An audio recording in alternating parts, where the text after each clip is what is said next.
በስመ አብ ወወልድ ወመንፈስ ቅዱስ አሃዱ አምላክ አሜን። ሰላም ለእናንተ ይሁን ውድ የልሳት ቲዩብ ቤተሰቦች እንደምን አላችሁ? የሉል እግዚአብሔር ሰላም በያላችሁበት ይብዛላችሁ አሜን። ስሞት ዓይኔን የሚከድንልኝ ማን ይሆን? አንድ ሁልጊዜ መማር የማይታክታቸው አባት ነበሩ።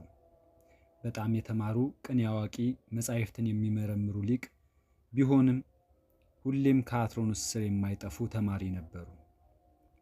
ይህንን ልምዳቸው ያየ አንድ ሰው እርስዎ ብዙ የተማሩና ያነበቡ ሰው ኖት፣ ከዚህ በኋላ ማረፍ ሲገባዎት ለምን ጊዜውን በትምህርት ያጠፋሉ አላቸው። እርሳቸውም መልአከ ሞት መጥቶ ወደ ፈጣሪ በወሰደኝ ጊዜ የት አግኝተህ አመጣኸው ሲባል ከአትሮኖስ ስር ቁጭ ብሎ ያንተን ቃል ሲሰማ አገኘሁት ብሎ እንዲነግርልኝ ነው አሉ። መልአከ ሞት አሁን በዚህ ሰሞን መጥቶ ቢወስድህ ምን ሲያደርግ አገኘሁት የሚል ይመስልሃል? ሲጸልይ፣ ሲመጸውት፣ ሲመርቅ፣ ሰዎችን በፍቅር ቃል ሲናገር፣ ሲያማ፣ ሲሳደብ ወይስ ሲያስታርቅ፣ ሲያጣላ? እውነትም የእኚህ አባት ጭንቀት እጅግ ተገቢ ጭንቀት ነበር። ቅድስት ቤተ ክርስቲያን እስከ መጨረሻይቱ ሕቅታ ድረስ አንድነት ሶስትነትን በማመን አጽናን ብላ በቅዳሴዋ የምትጸልየው በሞት የምንወሰድበት ወቅት ምናልባት ክፉ የምንሰራበትና ፈጣሪን የምንክድበት ጊዜ እንዳይሆን ነው። ሽሽታችሁ በክረምትና በሰንበት እንዳይሆን ጸልዩ እንዲል እንደ ክረምትና ሰንበት ስራ አቁመን ከበጎ ምግባር በራቅንበትና በሰነፍንበት ሰዓት እንዳንሞት እንጸልያለን። ሌላው ቅዱስ አባት ነባቤ መለኮት ቅዱስ ጎርጎርዮስ ደግሞ ከሞቱ በኋላ ስለሚከሰተው የመጀመሪያ ክስተት ሲናገር ስሞት ዓይኔን በጣቶቹ የሚከድንልኝ ማን ይሆን? ምናልባት ስሞት ዓይኔን ማንስ ቢከድነው ምን ለውጥ አለው ብለን እናስብ ይሆናል። ሆኖም የመጨረሻዋን ቅጽበት የዓይናችን መከደን ጉዳይና የሚከድነው ሰው ማንነት ትልቅ ዋጋ ያለው ነው። እግዚአብሔር በበጎነታቸው ለወሰዳቸው ቅዱሳን ከሚመርቀው ምርቃት አንዱ ልጆችህ ዓይንህን ይከድናሉ የሚል ነበር። ያዕቆብን እንዲህ ሲል መረቀው፣ ወደ ግብፅ አብሬህ እወርዳለሁ፣ ከዚያም አወጣሃለሁ። ልጅህ ዮሴፍም እጁን በዓይኖችህ ላይ ያኖራል። ኦሪት ዘፍጥረት ምዕራፍ 46 ቁጥር 6። የምንወደውን ሰው ዓይን ከድኖ መሰናበት ሲቀብር ይቆጥርለታል ከሚባለው ልማዳዊ ብሂል በላይ ፍጹም እረፍት የሚሰጥ ስንብት ነው። ምንም ስቃዩና ሐዘኑ ጥልቅ ቢሆንም የመጨረሻዋን ሀተታ ሰምቶ የምንወደውን ሰው ዓይን ከድኖ የመሸኘትን ያህል የህሊና እረፍት የለም። ለአባት ልጆችህ ዓይኖችህን ይከድናሉ መባል ምርቃት የመሆኑን ያህል ለወላጆች የልጅህን ዓይን መክደን ግን እጅግ ከባድ ሐዘን ነው። ሆኖም ምንም ሐዘኑ ጥልቅ ቢሆን ልጅ ዓይን ከድኖ መሰናበት ሐዘንን የሚያቀል ስንብት ነው። ቅዱስ ዮሐንስ አፈወርቅ በአንድ ልጃቸው ሞቶ በሐዘን የተሰበሩ ወላጆች ቤት ገብቶ ይህንን የማጽናኛ ቃል ተናግሮ ነበር። ጻድቁ ኢዮብ የልጆቹን ዓይን ለመክደንና አፋቸውን ለመቅጠም ሰውነታቸውንም ለማስተካከል እንኳን አልታደለም ነበር። እናንተ ግን ቢያንስ የልጆቻችሁን የመጨረሻ ቃል ሰምታችኋል፣ ዓይኖቹንም ከድናችኋል፣ አፉንም ገጥማችኋል። እናንተ 10 ልጆቹን ካጣው ኢዮብ በላይ ስለምን ታዝናላችሁ? ቅዱስ ጎርጎርዮስ ዓይኔን የሚከድንልኝ ማን ይሆን አለ። ይህንን አስበነው እናውቅ ይሆን? ማን እንዲሸኘን እናስብ ይሆን? ቅድስት መቅሪና ስትሞት ወንድሟ ጎርጎርዮስ ዓይኗን እንዲከድንላት ትመኝ ነበር። ሆኖም በሞተችበት ዕለት ሳትሞት በፊት በወሰዳት እንቅልፍ ምክንያት ዓይኗ ተከድኖ ነበር። ቅዱስ ፍላቢያኖስ ዘአንጾኪያም እህቱ ዓይኗን እንዲከድንላት ስትመኝ ኖራ በሞተች ዕለት እርሱ ለጸሎት ወደ ቁስጥንጥንያ ሄዶ እንደነበር ቅዱስ ዮሐንስ አፈወርቅ ተናግሮለታል። ለአንዳንድ ቅዱሳን ደግሞ ማን መጥቶ ዓይናቸው እንደሚከድን አስቀድሞ ፈጣሪ ይገልጥላቸው ነበር። ከ20ኛው ክፍለ ዘመን ቅዱሳን አንዱ የሆኑት ፓትርያርክ ቅዱስ ቄርሎስ ሳድሳዊ ለአንድ ወጣት ጦቢት የሚል ቅጽል ስም አውጥተው ይጠሩት ነበር። ለምን ጦቢት እንደሚሉት ባያውቅም ስሙን ግን አውቆ በጠሩት ቁጥር አቤት ይል ነበር።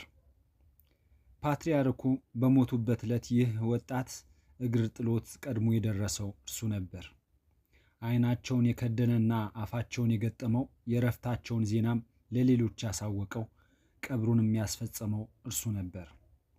ይህ ከሆነ በኋላ ጦቢት ብለው የሚጠሩትን ምክንያት አስታውሶ መጽሐፈ ጦቢትን ሲያነብ ይህንን ጥቅስ አገኘ። ጦቢትም እንዲህ አለ፣ በነነዌ አደባባይ የሞተ ሰው ባገኝ እቀብረው ነበር። መጽሐፈ ጦቢት ምዕራፍ 1 ቁጥር 4።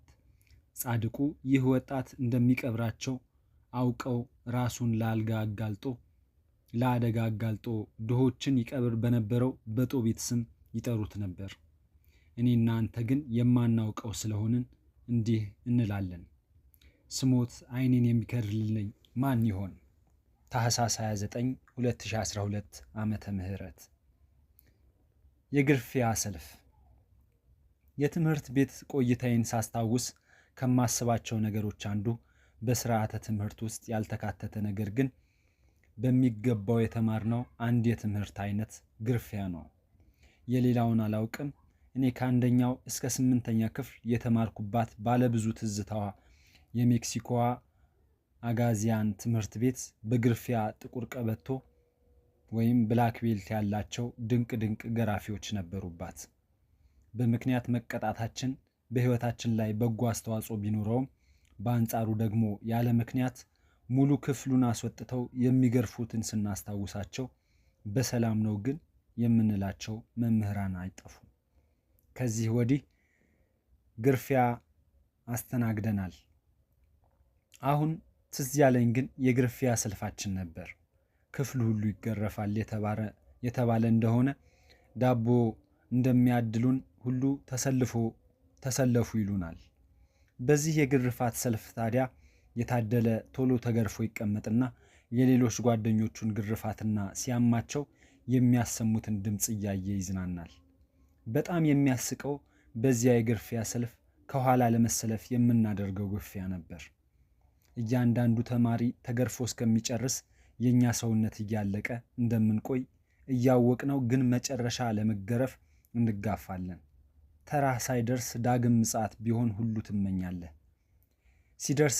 ሊደርስህ ሲል አሁንም ከኋላ ያለውን ሰው እንዲቀድም ትለምናለህ። ትጣላለህ፣ ትገፋፋለህ፣ ግን አይቀርልህም። መጀመሪያም ተገረፍክ፣ መጨረሻም ተገረፍክ፣ ግን ግርፊያው አይቀርም። ተራህ እስኪደርስ ድረስ ሌላ ነገር ላይ ብታተኩር ጥሩ ነው።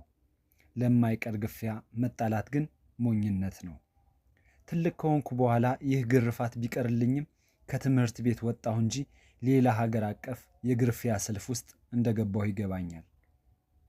ወዳጄ፣ ፖለቲካ እንዳይመስልህ። ለሁሉ ሰው የማይቀረው ተሰልፈን የምንጠባበቀው ግርፊያ አለ። እርሱም ሞት ይባላል።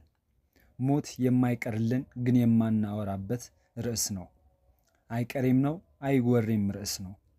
ለቅሶ ቤትም ሄደን በሌላ ጨዋታ ለማረሳሳት እንሞክራለን እንጂ ሞትን አናሰላስለውም። ሬሳ እንኳን እናስጌጠዋለን፣ እንሸፍነዋለን እንጂ መሞቱን ማሰብ አንፈልግም። ስለ ራሳችን የወደፊት ዕጣ ፈንታ በምኞት ስናስብ፣ ስንሾም፣ ስንሸለም፣ ስንዳር፣ ስንኳል እንጂ ስንሞት፣ ስንቀበር ማሰብ አንፈልግም። ሆኖም ከነቢዩ ሕያው ሆኖ የሚኖር ሞትን የማያት ማን ነው እንዳለ ሞት ለሁላችን አይቀርም። ሞትን በገንዘብ ማምለጥ ቢቻል ኖሮ ብዙ ባለጸጎች ከፍለው በምድር ላይ ይቆዩ ነበር።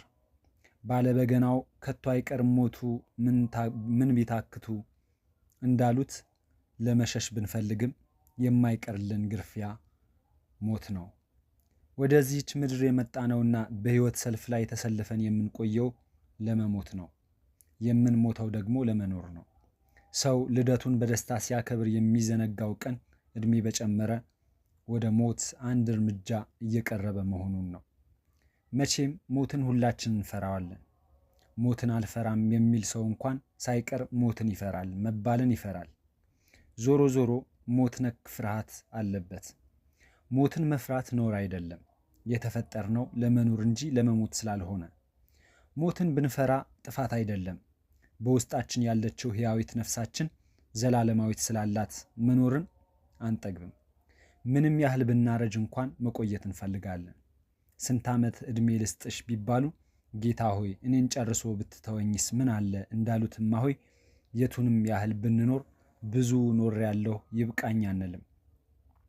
ይህም ሰው የመሆን አንዱ ጸጋ ነው። ለመኖር እንጂ ለመሞት አልተፈጠርንምና። ሞትን ብንፈራ ጥፋት አይደለም። መጽሐፈ ጥበብ እግዚአብሔር ሞትን አልፈጠረምና ነዋሪ ይሆን ዘንድ ፍጥረትን ፈጥሯልና የሰዎች ጥፋት ደስ አያሰኘውም ተብሎ እንደተጻፈ እርሱ ለመኖር ፈጥሮን እኛ ለመሞት በደል። ክርስቶስ እኛን ለማዳን በመስቀሉ ሞታችንን ከወሰደልን ታዲያ ሞት ለምን አልቀረም ብሎ የሚጠይቅ አይጠፋም። እርሱ በመስቀሉ ያስቀረም ሞት የሥጋ ሞት ሳይሆን አዳም ዕፀ በለስን የበላ ቀን የሞተውን ሞት ነው። እንደሚታወቀው ዕፀ በለስ እንደበላ በሥጋው ወዲያውኑ አልሞተም፣ በነፍሱ ግን ሞተ። የነፍሱንም ነፍስ እግዚአብሔርን ማጣቱ ነበር። ከ930 ዓመታት በኋላ በሥጋ ሞተ። ነፍስ የምትሞተው እግዚአብሔር ሲለያት ነው። አዳም ወዲያው የተገረፈው የማይሞት የሚያደርገው ልብሱን ነበር ይላል ቅዱስ ቄርሎስ ዘእስክንድርያ። ይህ ከፈጣሪ የመለየት ሞት በመስቀሉ ተወግዶ ዳግም ልጅነት ተሰጠን። አሁን በሥጋ የምንሞተው ሞት እንዲያውም የእግዚአብሔር ምሕረት አካል ነው። ይህ ሞት ቢቀር ኖሮ በዚህ ጎስቋላ የሚያረጅ አካልና በኃጢአት ምክንያት በተጎሳቆለ ምድር ለዘላለም መኖር እንገደዳለን። እንኳን ለዘላለም ለመኖር ለአጭርም ዘመን ሰልችቶናል፣ እርስ በርስም መግባባት አቅቶናል።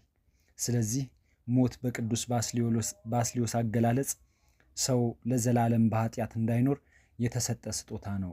ቅዱስ ቄርሎስ ደግሞ ይህ ሞት አሁንም የምድር ላይ ስቃያችን ማብቂያ መሆኑን ሲያደንቅ ሰማያዊ ዳኛ ለሰው ልጅ ያለውን የበዛ ፍቅር ከቅጣቱ ጋር ቀላቀለው ይላል።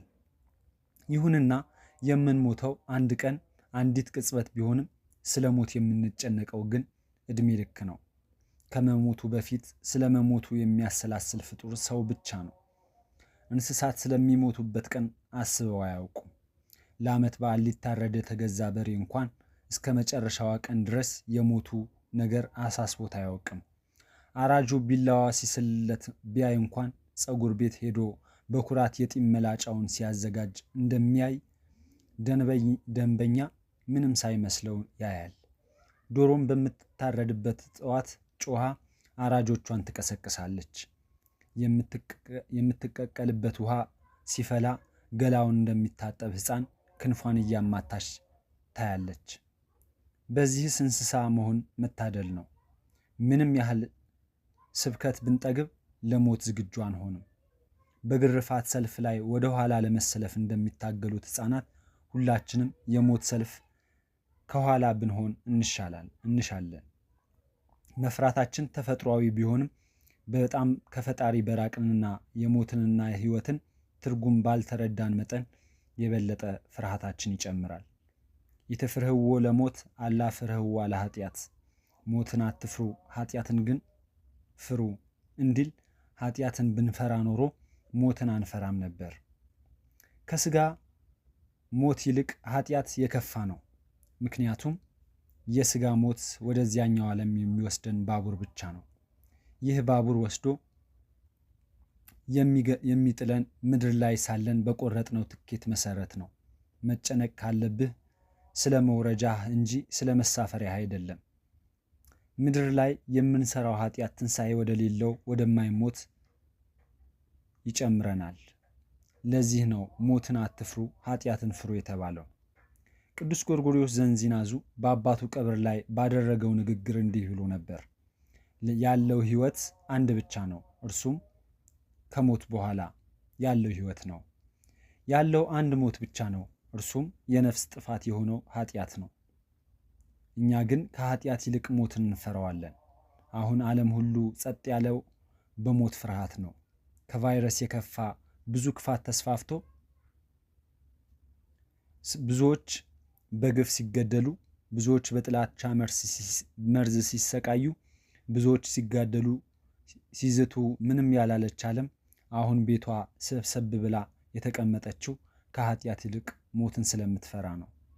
ሞት ወደ ዘላለማዊነት መሸጋገሪያ መሆኑን አለማስተዋል ደግሞ ይህንን የሞት ፍርሃት ያበዛዋል።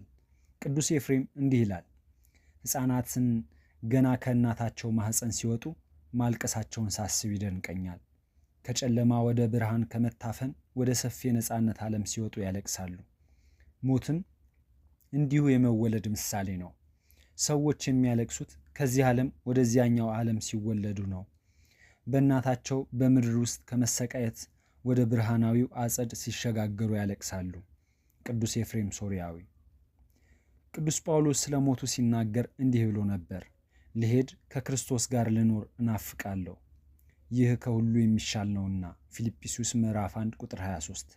ቅዱስ ጳውሎስ እንዲህ በሞት ባቡር መሳፈር ያልፈራው የቆረጠው ትኬትና መውረጃውን ስለሚያውቅ ነው።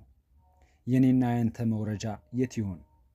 በስራዬ የት ይሆን መግቢያዬ? አለ ዘማሪው። ቅዱስ ዮሐንስ አፈወርቅ ይህንን የጳውሎስ ሞት ያለ መፍራት ንግግር አይቶ እንዲህ አለ፣ ቅዱስ ጳውሎስ እንደኖረው አይነት ሕይወት እንድኖር እድል ከሰጣችሁኝ ሞትን ፈጽሞ አልፈራም ይል ነበረ። ዲያቆን ሄኖክ ኃይሌ ግንቦት 4 2012 ዓመተ ምህረት።